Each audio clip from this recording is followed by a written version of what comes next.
खुदाम की तारीफ हो क्योंकि वो भला और उसकी शफ़क़त अबदी है। अजीज़ो, मत्ती की इंजील 10वें बाब की 5वीं से लेकर 10वीं आयत तक मैं आपके लिए पढ़ता हूँ। यहाँ पर लिखा है, उन 12 को यीशु ने भेजा और उनको हुक्म देकर कहा, गैर कौमों की तरफ ना जाना और सामरियों के किसी शहर में दाखिल ना होना, बल्कि इसराइल के घराने की खोई हुई भेड़ों के पास जाना और चलते चलते ये मनादी करना कि आसमान की बादशाही नज़दीक आ गई है।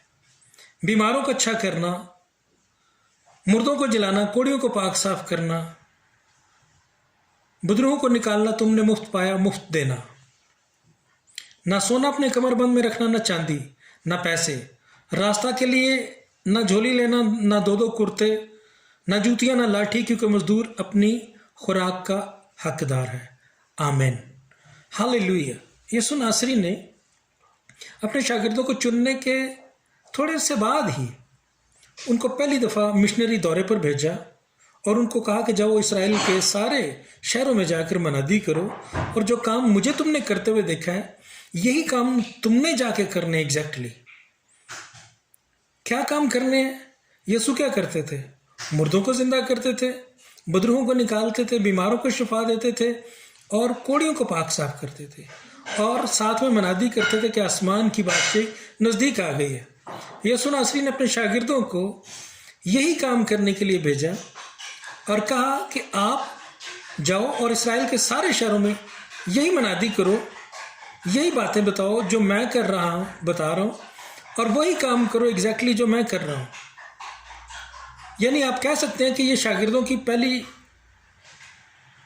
ट्रेनिंग भी थी और शागिर्दों का पहला मिशनरी दौरा भी था और उन्होंने जाके बिल्कुल उसी तरह जैसे यीशु ने उन्हें बताया था मनादी की, बुजुर्गों को निकाला, बीमारों को शिफा दी, मुर्दों को जिंदा किया, कोड़ियों को पाक साफ किया और फिर वो यीशु के पास लौटे।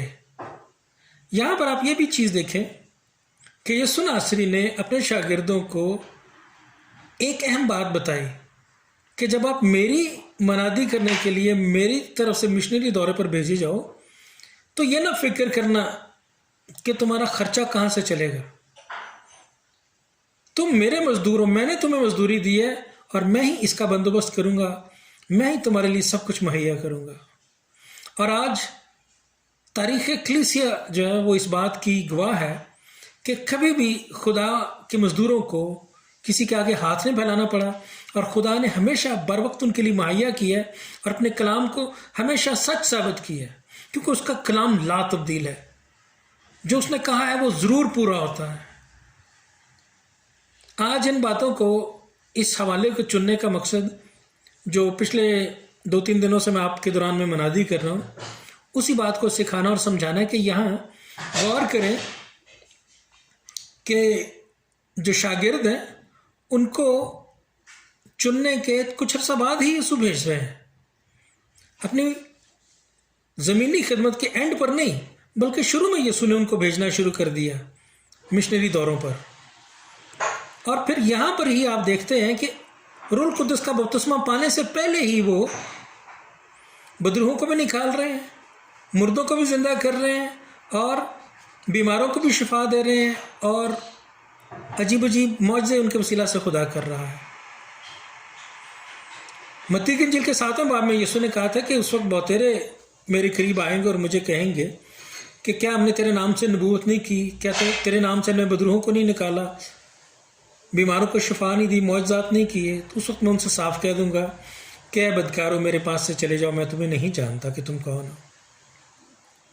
ये बात आप सीख लें कि एक शागिर्द जो यीशु के पीछे चला है, यीशु पर ईमान लाया है, यीशु के नाम की कुदरत से मौजज़ात कर सकता है, शिफा दे सकता है, बुजुर्गों को निकाल सकता है, हत्ता के मुर्दे भी जिंदा कर सकता है।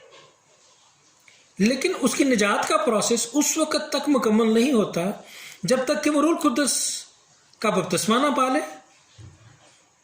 रूह कुद्दुस का बपतिस्मा इसलिए ज़रूरी है कि वो आपको नया बना देता है। रूह कुद्दुस यीशु नासरी ने बताया था यूहन्ना की इंजील के 16वें बाब में कि वो तुम्हारे साथ होगा बल्कि तुम्हारे अंदर रहेगा अब तक। जब रूह कुद्दुस किसी शख्स को मिल जाता है तो वो एक दिन, एक महीना, एक हफ्ता, एक साल या कुछ सालों के लिए नहीं है, वो अब तक आपके अंदर रहने के लिए आपको दिया गया। और अंदर रहकर روح القدس کا جو اصل کام ہے وہ آتے ہی آپ کو اندر سے نیا بنا دیتا ہے، کیونکہ آپ اور میں ایک ایسی مخلوق ہیں جو آسمان کی بادشاہی کے شہری نہیں بن سکتے۔ اس لیے کرنتھیوں کے خط میں لکھا ہوا ہے کہ پس اب جو یسوع مسیح میں وہ نئی مخلوق ہے۔ اب یہ جو نئی مخلوق ہے جو نئے سرے سے پیدا ہوئی ہے وہ آسمان کے شہری بن سکتے ہیں۔ یسوع ناصری نے نیکودیمس کو، جو یہودی سردار تھا، شرع کا عالم تھا، جب وہ رات کو یسوع کے پاس پوچھنے آیا کہ میں کیسے ہمیشہ کی زندگی کا وارث بن سکتا ہوں، تو یسوع نے اسے کہا تھا کہ جب تک کوئی نئے سرے سے پیدا نہ ہو وہ آسمان کی بادشاہی کا شہری نہیں بن سکتا، وہ آسمان کی بادشاہی میں کو دیکھ بھی نہیں سکتا۔ تو اس نے کہا کہ یہ کیسے ہو سکتا ہے، کیا دوبارہ میں اپنے ماں کے پیٹ میں جاؤں اور نئے سرے سے پیدا ہوں؟ یسوع نے کہا کہ جب تک کوئی پانی روح سے پیدا نہ ہو وہ آسمان کی بادشاہی کا شہری نہیں بن سکتا۔ تو یہ جو پانی روح سے پیدا ہونا ہے، یعنی روح القدس کا بپتسمہ، جس کا ذکر یوحنا بپتسمہ دینے والے نے پہلے سے بتا دیا تھا کہ میرے بعد وہ آتا ہے جو تمہیں روح القدس سے بپتسمہ دے گا۔ یہ روح القدس کا بپتسمہ نجات پانے کے لیے، نجات کے پروسیس کے کمپلیٹ ہونے کے لیے ضروری ہے۔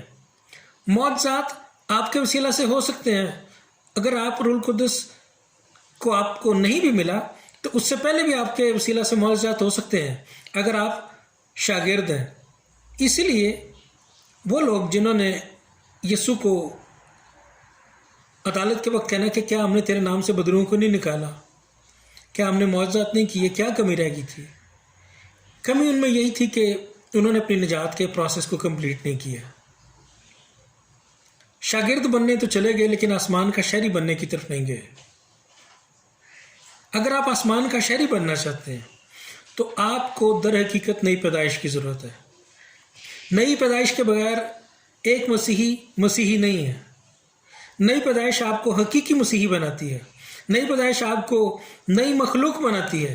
یہ ایک ایسی مخلوق ہے جس پر موت اور عالم ارواح غالب نہیں آ سکتے۔ یہ ہیں وہ لوگ جن کے متعلق یسوع نے کہا تھا کہ اگر کوئی مجھ پر ایمان رکھے گو وہ مر جائے تو بھی وہ زندہ رہے گا۔ کیوں کہ وہ اپنے وقت پر اپنی قبر میں سے نکلے گا۔ یسوع کی آمد پر نرسنگا جب پھونکا جائے گا تو وہ جلالی بدن کے ساتھ ہوا میں اڑ کر یسوع کا استقبال کرے گا اور ہمیشہ تک زندہ رہے گا۔ اس لیے جو مسیحی ہیں ان پر موت کا کوئی اختیار نہیں ہے۔ عالم ارواح ان پر غالب نہیں آ سکتے۔ اگر آپ آسمان کے شہری بننا چاہتے ہیں تو آپ کے لیے نئے سرے سے پیدا ہونا ضروری ہے۔ اس کے بغیر آپ کی نجات ممکن نہیں ہے۔ نئے سرے سے پیدا ہونے کا مطلب یہ نہیں کہ آپ اپنی کوشش سے چیزوں کو چھوڑنا شروع کریں تو آپ اپنی عادتوں پر غالب آ جائیں گے۔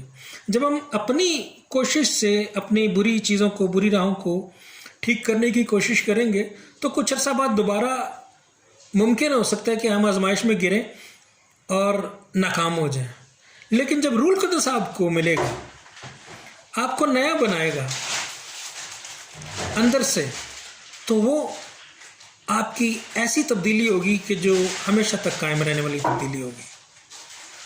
روح القدس سے معمور شخص دوبارہ گناہ میں نہیں گرتا، اور اگر گرے تو اس کے لیے بڑی ہی سخت کلام مقدس میں جو ہے نا وہ تنبیہ لکھی گئی ہے کہ اگر کوئی، کیا تم نہیں جانتے کہ کیا تم روح القدس کا مقدس ہو؟ اگر کوئی روح القدس کے مقدس کو برباد کرے گا تو وہ برباد ہو جائے گا۔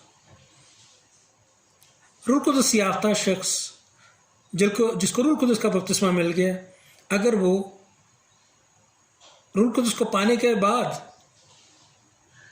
کوئی غلطی کرے، کوئی ایسا گناہ کرے جو خطرناک گناہ ہے، تو وہ برباد ہو سکتا ہے شخص۔ گو کہ پھر بھی وہاں غلطی کی گنجائش موجود ہے، تو اسی لیے کلام مقدس میں لکھا ہوا ہے نا کہ کیا تم نہیں جانتے کہ کیا تم روح القدس کا مقدس ہو؟